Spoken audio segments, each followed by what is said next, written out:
Salut les petits gourmands, aujourd'hui on est au salon de la pâtisserie au Parc Chano. C'est le 1er et 2 février.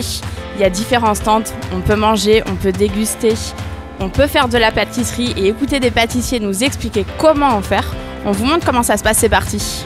Bonjour, je suis Marie de Tata Paulette, je suis cake designer et pâtissière et je vends tout ce qui est cupcake, chocolat, meringue, number cake et wedding cake sur Marseille et la région. Je fais aussi des sucettes personnalisées, aux couleurs et thèmes de tous vos événements. J'ai un laboratoire sur Marseille dans le 3e. Donc tout est sur commande en fait. Alors aujourd'hui nous on est venu présenter nos chocolats qui sont made in Marseille. On est les premiers avec ma compagne Claire à fabriquer le chocolat à Marseille. Donc c'est un métier qui avait un petit peu disparu, c'est-à-dire qu'aujourd'hui il y a très peu de gens qui transforment la fève de cacao en chocolat. Nous on est parti en Colombie il y a 3 ans et on est tombé dans une plantation de cacao. C'est là qu'on a découvert qu'il y a plusieurs variétés de cacao, que le chocolat ça pousse pas sur des étagères de supermarché mais sur un arbre. Et qu'on peut en faire plein de choses. Avec du cacao et du sucre, on obtient plein de saveurs et il y a une grande palette aromatique. C'est ça qu'on fait découvrir aujourd'hui, donc à travers nos tablettes. On a 3 tablettes de Colombie et 3 tablettes du Mexique. En fait, à l'échelle d'un pays, il y a énormément, on aurait pu en prendre 15 de chacun de ces pays-là, on en a choisi 3. Et on fait aussi du chocolat à la casse, donc c'est toujours une gamme de produits bruts qu'on met en avant, des fruits secs torréfiés, des bons produits. Voilà, mais très peu, on fait pas nous de bonbons de chocolat, de ganache ou de sculptures en chocolat. Ça c'est le métier aujourd'hui des chocolatiers traditionnels.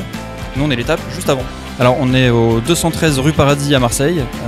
On a dans le même espace la vente, la fabrication, tout le laboratoire est visible. Donc on voit les meules en pierre, les fours, les décortiqueuses, tout ça.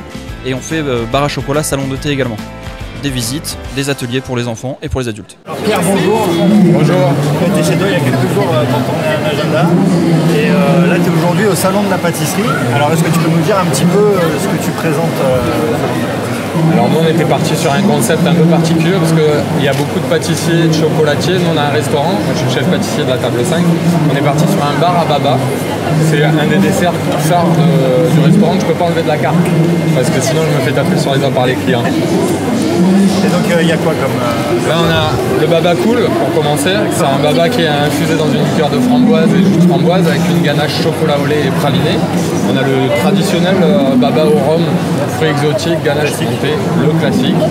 Et pour finir on a un baba, on lui a fait la tête au carré et c'est le citronnier avec crème au citron, orange sanguine, limoncello.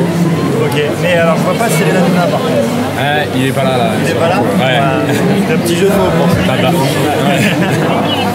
Ok, bah écoute, merci beaucoup Pierre, et ça marche bien. Ouais, on est très contents.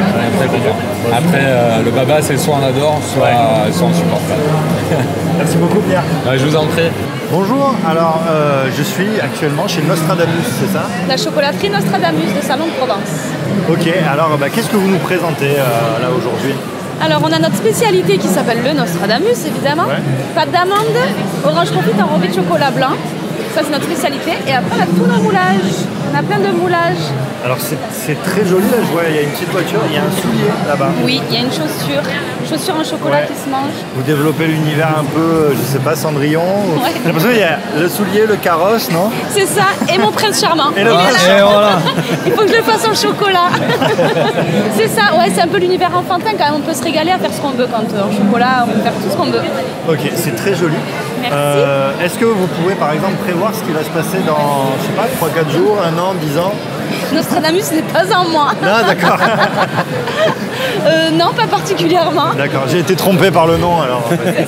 Vous faites pas chocolaterie et voyance? Non, c'est un concept à développer. Bonjour, alors je vois écrit le Côte d'Azur. Est-ce que vous pouvez m'expliquer un petit peu en quoi ça consiste? Alors bonjour, voilà, moi j'ai inventé un petit gâteau qui s'appelle le Côte d'Azur. C'est une spécialité à base d'un petit sablé avec un mélange de farine de châtaigne, farine de pois chiche, il y a un peu de gluten dans le gâteau avec la farine de blé biologique, mais il n'y a pas de lactose. Après au-dessus il y a une compotée d'agrumes, un mélange d'agrumes sélectionnés, bien sûr de la région, citron, orange, clémentine corse, mandarine, pamplemousse, avec une cuisson basse température, très peu de sucre, beaucoup de fraîcheur. Et au-dessus, vous avez une base macaronnée entre le pain de gêne, la génoise et le macaron, et qui fait une spécialité avec beaucoup de fraîcheur, du moelleux et du croustillant. Et c'est le Côte d'Azur. D'accord, et c'est pas, vous l'avez appelé comme ça parce que c'est fait avec des produits de la région? Bien évidemment, mais le Côte d'Azur c'est aussi des parfums toute l'année. Vous avez les agrumes qui sont toute l'année avec le praliné, noisette du Piémont et le chocolat. Bon, le chocolat il en faut, sinon je me fais cuit s'il n'y a pas de chocolat.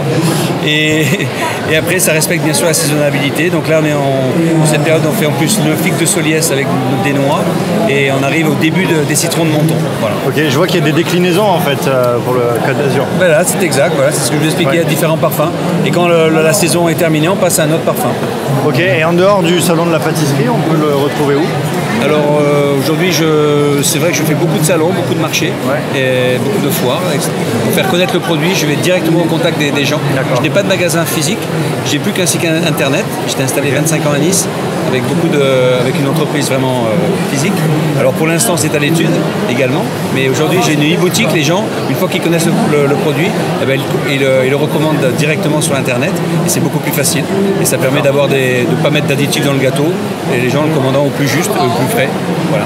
Bonjour, alors est-ce que vous pouvez me dire un petit peu ce que vous vendez ici sur ce stand? Oui, bonjour, donc je me présente Daniel Deroux.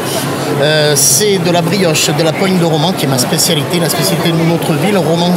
Ça se situe à 20 km nord de Valence. Dans la Drôme? Dans la Drôme. C'est une brioche à base de fleurs d'oranger, de zestes de citron et de petites écorces d'orange.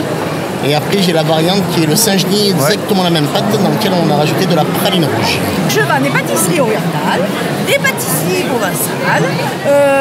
Nous avons un petit peu des loukoums, des meringues, des cookies, un petit peu de tout, des assortiments. Là, je vois de l'alva par exemple, c'est quoi ça? Nougat oriental à base de sésame et de glucose.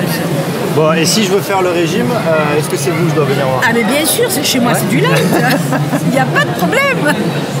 Vous vous appelez les délices de Zizou? Oui. Vous êtes de la famille du footballeur? Non, pas du tout. Moi, je jouais à la pâte avant que lui, il joue au foot. D'accord. Parfait, merci beaucoup. Merci à vous. Bonne journée. Bonne journée. Sophie, bonjour. Est-ce que tu peux me dire un petit mot sur le salon de la pâtisserie? Écoutez, c'est un salon, c'est la 2e édition.